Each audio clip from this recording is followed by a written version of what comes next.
Praise lord. ప్రభువైన యేసుక్రీస్తు నామంలో ఈ వాగ్దానాన్ని వీక్షిస్తున్న ప్రియ సహోదరి సహోదరులారా, మీకందరికీ మా హృదయపూర్వక వందనాలు. ప్రతిరోజు ఉదయకాల సమయమే దేవుడు తన అద్భుతమైన వాగ్దానాల ద్వారా మీ అందరితో మాట్లాడుతున్నాడు, ఆదరిస్తున్నాడు, బలపరుస్తున్నాడు. గడిచిన నెలంతయు దేవుడు తన కృపలో మనల్ని కాపాడి మరొక ఈ జులై నెలలో సజీవంగా ఉంచుతూ వచ్చాడు. అందును బట్టి దేవాతి దేవునికి మహిమ కలుగును గాక. ఈ జులై నెల దేవుడు ఇస్తున్న వాగ్దానము ద్వితీయోపదేశకాండం 28వ అధ్యాయం 14వ వచనం. నీవు పైవాడవుగా ఉండువు గానీ క్రిందివాడవుగా ఉండవు.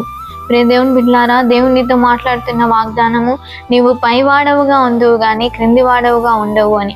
నువ్వు అనుకుంటూ ఉండవచ్చు, నీ పరిస్థితిని బట్టి, నీ యొక్క కుటుంబ పరిస్థితులను బట్టి, నీ యొక్క ఆరోగ్య పరిస్థితిని బట్టి, నీ ఆర్థిక పరిస్థితులను బట్టి, ఎందుకు నేను ఇంకా చిన్న స్థితిలోనే ఉన్నాను, ఆశీర్వదించబడలేదు, నాతో ఉన్న వారందరూ ఆశీర్వదించబడుతున్నారు, నేను మాత్రము క్రిందివాడంగానే ఉంటున్నాను, అందరూ ఆశీర్వాదంగా పైనే ఉంటున్నారు అని నువ్వు అనుకుంటూ కలవరపడుతూ ఉండవచ్చు. కానీ దేవుడి జులై నెల నీకు ఇస్తున్న వాగ్దానం ఏంటంటే, ఇక నుంచి నీవు కిందివాడవుగా ఉండవు, పైవాడవుగా నేను ఉంచుతాను, అనేకులకు తలగా నేను నియమించుతాను, అనేకులకు ఆశీర్వాదకరంగా నేను చేస్తాను అని దేవుడు చెప్తున్నాడు. కాబట్టి ఈ యొక్క వాగ్దానాన్ని నమ్మండి, విశ్వసించండి. ఈ యొక్క జులై నెలలో దేవుడి వాగ్దానాన్ని మీ పట్ల, మీ కుటుంబం పట్ల నెరవేర్చబోతున్నాడు. చిన్న ప్రార్థన చేసుకుందాం.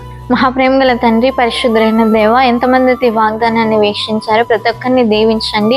గడిచిన నెలంతా మీ కృపలో కాపాడి మరొక ఈ నెలలో సజీవంగా ఉంచినందుకే స్తోత్రములు ప్రభువా. యేసయ్యా, ఈ నెలంతా మీ కృప, మీ కాపుదలను మీ బిడ్డలకు దయచేయండి. ఎవరైతే అనారోగ్యాలతో ఉంటున్నారో ఆరోగ్యాలను ఇవ్వండి, ఆర్థిక సమస్యల్లో ఉంటున్న వారిని విడిపించండి, జాబ్ లేని వారికి జాబ్ని ఇవ్వండి, సంతానం లేని వారి యొక్క గర్భాలను తెరవండి, విడిపోయిన కుటుంబాలు మీ దేవల తిరిగి కట్టవలాగిన సహాయం దయచేయండి. వివాహాల కోసం ఎదురు చూసిన వారికి చక్కటి సంబంధాలతో వివాహాలను జరిగించండి ప్రభు. ఈరోజు అంతట్లో మీ ప్రియబిడ్డలకు తోడుగా ఉండి కాపాడుతూ రమ్మని యేసు నామంలో ప్రార్థిస్తున్నాము తండ్రి, ఆమేన్. ప్రతిరోజు ఈ వాగ్దానాన్ని అందరూ వీక్షించండి. పాస్టర్ రాజేష్ టీవీ అనే యూట్యూబ్ ఛానల్ని సబ్స్క్రైబ్ చేసుకోండి, ఫేస్బుక్ పేజ్ని లైక్ చేయండి, ఫాలో అవ్వండి. దేవుడు మిమ్మల్ని, మీ కుటుంబాలని దీవించును గాక. Praise lord.